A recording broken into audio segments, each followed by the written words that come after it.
Well, welcome back to Channel On. I'm back on the '07 Ford Focus, and yes, it looks a little bit different because we had a little bit of a fender bender.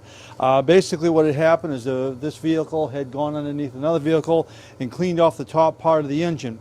The manifold itself had busted all up and a lot of it went into the cylinders. I was able to pull a lot of the debris out of there. I vacuumed it out and did the best I could on that, and it looks really good. Then I took the plugs out and I inspected that as well. But the way to do this properly is to get yourself a little snake camera like you have right here and hook it up to the computer, and what you want to do is you want to be able to get in there and look around. So I can see the valve, there's nothing in there, it looks really clean. I'm looking for any debris that may be in there. If you've got a light, you'll get a little bit more than the light that comes with it. The light that's in there is pretty good, but if you have a light, you want to shine it in there as well. So you can see right there that I can see inside there, it looks really clean. So I went ahead and I checked all the cylinders, all the valves, I'm sorry. Looks really good. Did the same thing over here, looked really good as well, and so on.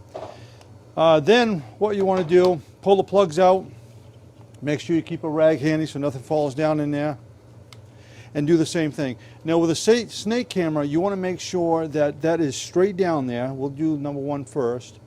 And when you do this, just turn the wire itself and you'll be able to see all the way around that piston.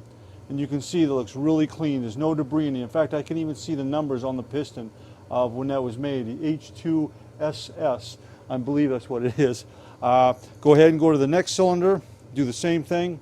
Look around in there. Again, it's really clean. Just turn the wire, all right, and you'll be able to get around the whole inside of that piston. The same thing, number three.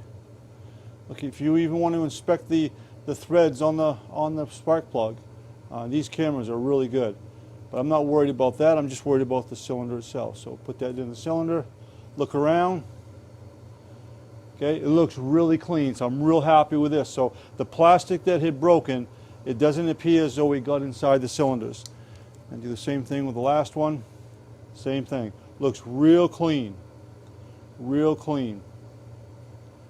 So to do this job, you really want to make sure that you inspect the cylinders and inspect the ports before you go ahead and put this back together. Otherwise, you're going to put this all back together and you're going to find out you might have a bent valve. Now, I've already done a compression check on this prior to this. I'm just showing you the camera itself on how well it works. You definitely want to get something like this. It'll work on just about any laptop. I'm using a Linux machine here, but it'll work on a Windows as well. And you can also plug this into your cell phone and it'll work the same way. I just like a nice big screen so I can see what's going on. Well, as you can see, I got my work cut out for me, and maybe the next time I might show a little bit more of this, but until then, we'll see you next time.